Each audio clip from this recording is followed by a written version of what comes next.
Assalamualaikum warahmatullahi wabarakatuh.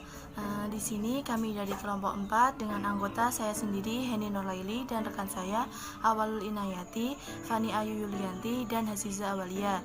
Di sini kami akan menjelaskan mengenai keuangan dalam event organizer. Berikut penjelasannya.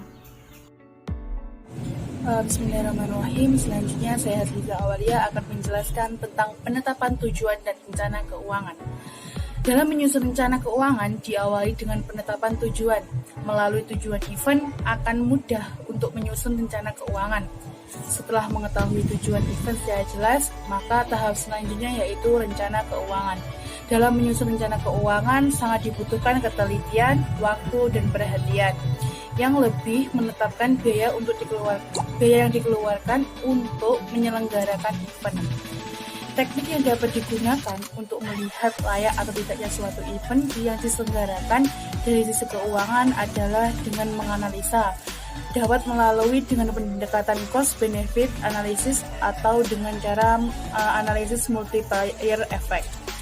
Tujuan event akan membawa penyelenggara melakukan perencanaan untuk mendapatkan target keuangan yang telah ditetapkan.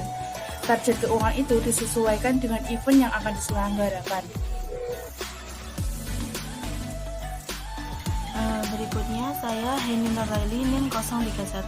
Di sini saya akan menjelaskan penyusunan anggaran event.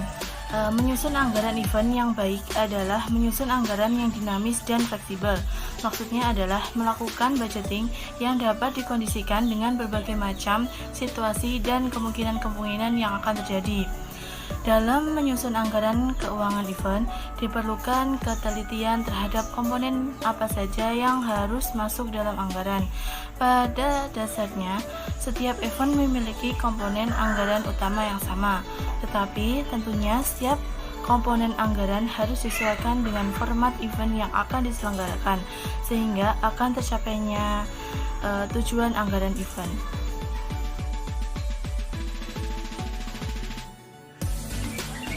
Selanjutnya, untuk menyusun anggaran yang baik, maka sebaiknya selalu diperhatikan beberapa hal berikut. Yang pertama, selalu berpedoman pada tujuan event. Yang kedua, selalu melakukan pengecekan terhadap harga terkini dari setiap komponen yang menjadi biaya event. Yang ketiga, jika event yang akan diselenggarakan masih dalam hitungan, sebaiknya ditambahkan biaya untuk menghindari kenaikan harga pada saat event diselenggarakan.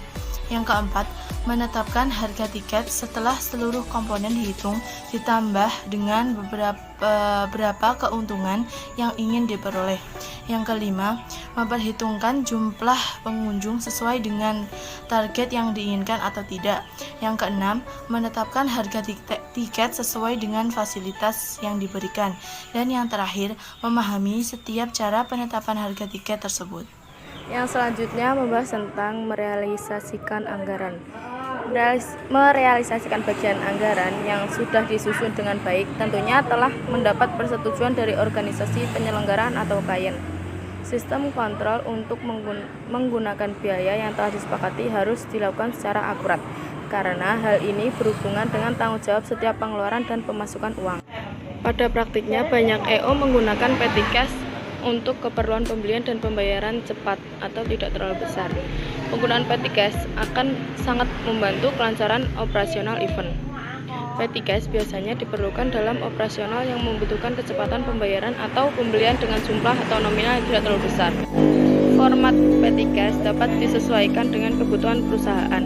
Secara umum, dalam format petty cash harus tercantum jumlah, alasan, nama dan tanda tangan penerima, nama dan tanda tangan yang mengeluarkan uang, dan tanggal uang tersebut dikeluarkan.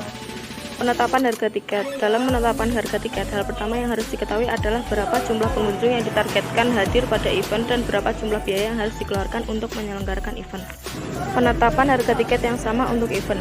Estimasi jumlah pengunjung yang hadir didasarkan pada survei yang dilakukan terhadap pasar event dan jumlah pengunjung pada event sejenis yang pernah diselenggarakan sebelumnya. Penetapan harga tiket berbeda untuk event yang sama. Pada industri jasa, sudah kebiasaan umum memberikan harga berbeda untuk satu jenis pelanggan yang sama.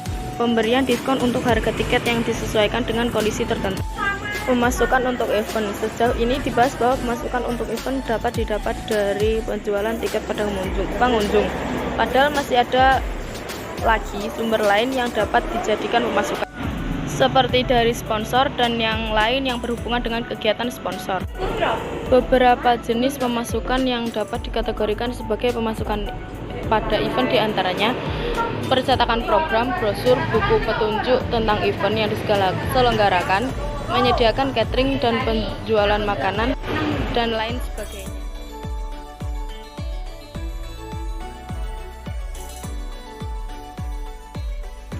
Saya Awalul Inayati. Di sini saya akan menjelaskan mengenai penetapan harga tiket. Dalam menetapkan harga tiket, hal pertama yang harus diketahui adalah berapa jumlah pengunjung yang ditargetkan hadir dan juga berapa jumlah biaya yang harus dikeluarkan dalam menyelenggarakan event tersebut. Jenis harga yang ditetapkan untuk satu penyelenggaraan event dapat berbeda, seperti halnya harga tiket untuk event hiburan, untuk event olahraga, dan lain-lain. Tapi, sebelum menetapkan harga jual untuk event, sebaiknya kita dapat melakukan analisa terhadap penetapan harga tiket tersebut. Dalam penetapan harga tiket, juga harus selalu diingat bahwa terdapat biaya tetap dan juga biaya tidak tetap. Dan juga penjualan tiket tersebut harus dapat menutup total kedua jenis biaya yang akan dikeluarkan. Berikut merupakan beberapa jenis penetapan harga tiket. Yang pertama yaitu penetapan harga tiket yang sama untuk event, di mana estimasi jumlah pengunjung yang hadir didasarkan pada survei yang dilakukan terhadap pasar event dan jumlah pengunjung pada event sejenis yang pernah diselenggarakan sebelumnya. Dengan mengetahui jumlah pengunjung yang hadir, tentunya penetapan harga tiket dapat dilakukan dengan cara membagi total biaya yang telah ditambah dengan keuntungan yang telah diharapkan dengan jumlah pengunjung. Yang kedua yaitu penetapan harga tiket berbeda untuk event yang sama. Pada industri jasa, sudah kebiasaan umum memberikan harga yang berbeda pada jenis event yang sama. Perbedaan harga tiket event dapat terjadi karena beberapa hal, di antaranya yaitu letak tempat duduk yang diinginkan pengunjung, lalu kapan waktu pembelian tiket, yaitu semakin dekat dengan tanggal penyelenggaraan event, maka panitia akan menjual tiket lebih mahal. Yang ketiga yaitu memberikan diskon harga tiket yang disesuaikan dengan kondisi tertentu. Misalnya penjualan tiket berdasarkan keanggotaan seseorang atau kelompok tertentu pada suatu organisasi sehingga mendapatkan fasilitas untuk membeli tiket dengan harga diskon, dan juga pembelian harga tiket dengan jumlah yang banyak atau pembelian tiket untuk pelajar yang datang bersama dalam jumlah yang besar. Hal tersebut tentunya panitia akan memberikan diskon pada penjualan tiketnya.